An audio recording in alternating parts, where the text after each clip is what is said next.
नमस्कार दोस्तों, मैं हूं आपका दोस्त अजय कुमार यादव। एक बार फिर से हाजिर हूं इतिहास के झरोखे से अमृतमयी कथाओं को लेकर। वीरवर कल्ला राठौड़, जिनका जन्म नागौर के मेड़ता नामक स्थान पर हुआ था, ये मीराबाई के भतीजे थे। मीराबाई रिश्ते में इनकी भूआ लगती थी। इनके पिता का नाम अचल सिंह राठौड़ था तथा माता का नाम श्वेत कंवर था। जब सन 1567 ईस्वी में अकबर ने चित्तौड़गढ़ के ऊपर दूसरा आक्रमण किया तो सभी सामंतों और सैनिकों ने सलाह मशवरा किया कि महाराणा उदय सिंह अपने परिवार सहित किसी सुरक्षित स्थान पर चले जाएं और जयमल मेड़तिया को सेनापतित्व का भार सौंपा जाए। मेवाड़ के रणबांकुरे अब अपनी प्रजा को सुरक्षित स्थानों पर भेजने लगे। तभी संदेशा आया कि अकबर की सेना चित्तौड़ के किले से केवल 10 किलोमीटर दूर रह गई है। जिस समय महाराणा उदय सिंह का संदेशा कल्ला राठौड़ को प्राप्त हुआ, उस समय कल्ला राठौड़ राजकुमारी कृष्णा कुमारी चौहान के साथ विवाह कर रहे थे। विवाह को शीघ्र संपन्न करके उन्होंने अपनी पत्नी से वादा किया कि मैं किसी भी हालत में आपसे मिलने दोबारा आऊँगा। अपनी माँ के चरण स्पर्श करके अपने राज रैनवाल से छोटी सी सेना लेकर के कल्ला राठौड़ चित्तौड़गढ़ के दुर्ग की तरफ चले। चित्तौड़गढ़ के दुर्ग के अंदर कल्ला राठौड़ ने प्रवेश किया। उधर अकबर की सेना ने चित्तौड़गढ़ के दुर्ग का घेरा डाल लिया और यह निश्चय किया गया कि चित्तौड़गढ़ की दुर्ग की दीवारों को तोड़ने का काम किया जाए। चित्तौड़गढ़ दुर्ग की दीवारों के नीचे सुरंगें बनाई जाने लगी। उधर राजपूत चित्तौड़गढ़ के किले की दीवारों से पत्थरों और तीरों की वर्षा करने लगे और मुगलों को यमलोक पहुंचाने लगे। उस समय मिट्टी की कीमत बहुत महंगी हो गई थी। प्रत्येक सैनिक को यह लालच दिया गया कि जो भी एक बाल्टी मिट्टी खोद करके लाएगा उसे एक सोने का सिक्का इनाम के अंदर दिया जाएगा। दिन रात यह काम चलता रहता था और उधर चित्तौड़गढ़ की दीवार जितनी भी टूटती थी, राजपूत उसे दोबारा बना लेते थे। एक दिन टूटी हुई दीवार को बनाया जा रहा था और सेनापति जयमल मेड़तिया उस दीवार का निरीक्षण कर रहे थे। उसी समय अकबर ने मशाल की रोशनी में अपनी संग्राम नामक बंदूक से जयमल मेड़तिया के ऊपर गोली चलाई और वह गोली सीधी उनकी जांग में जा लगी। गोली जांग में लगने से जयमल मेड़तिया चलने फिरने में असमर्थ हो गए।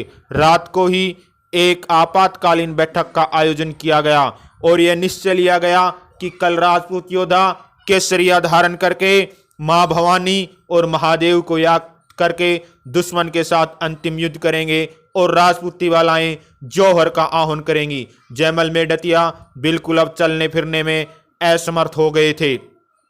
अतः रात को चंदन की चिता तैयार की गई। राजपूती वालाओं ने तुलसी के पत्ते और गंगा जल को ग्रहण किया। अपने बच्चों और पतियों से मिलकर के बारूद और चंदन की लकड़ियों में आग लगा दी गई और कई हजार राजपूतनियां जौहर की ज्वाला में जलकर नष्ट होगी। बुने हुए मांस की खुशबू और कई किलोमीटर दूर तक देखे जाने वाले आँच की लोग को देखकर अबुल फजल ने सेनापति को बताया, अकबर को बताया कि राजपूत वीरांगनाओं ने जौहर कर लिया है और कल अंतिम युद्ध होगा। उधर मुगल सेना भी अंतिम युद्ध की तैयारी में जुट गए। इस समय राजपूत सैनिक केवल 8,000 थे तो मुगल सेना की संख्या इस समय 50,000 के आसपास थी। दूसरे दिन किले के फाटक खोल दिए गए। जयमल मेड़तिया की भी अंतिम इच्छा थी कि मैं भी अंतिम युद्ध करूं और दुश्मनों को मार करके वीर गति को प्राप्त हूं। कल्ला राठौड़ और जयमल मेड़तिया आपस में चाचा भतीजे थे। कल्ला राठौड़ ने जयमल मेड़तिया को अपने कंधों के ऊपर बैठाया और जयमल मेड़तिया ने दोनों हाथों में तलवार लेकर शत्रु दल का मान मर्दन करने लगे। बहुत ही विकट युद्ध हुआ, बहुत ही भयंकर युद्ध हुआ। कल्ला राठौड़ और जयमल मेड़तिया की वीरता देखकर अकबर ने अपने दांतों तले उंगली दबा ली। अकबर ने सुना था कि हिंदुओं के अंदर 4 भुजाओं के देवताओं का उल्लेख मिलता है। यहाँ तो साक्षात 4 भुजा का देवता युद्ध कर रहा था। जयमल मेड़तिया कई घड़ी तक युद्ध करने के बाद बहरूपोल के पास शहीद हो गए। उनका शरीर निश्चेत होगा। तब कल्ला राठौड़ ने घोड़े पर सवार होकर शत्रु सेना के अंदर तबाही मचाई और कल्ला राठौड़ भी युद्ध लड़ते लड़ते कल्ला राठौड़ का धड़ मुगल सेना में मार काट मचाता हुआ कहते हैं कि अपनी पत्नी के पास चल करके वहां पहुंच गया। जब अकबर ने यह देखा तो बहुत ही अचंभित होगा।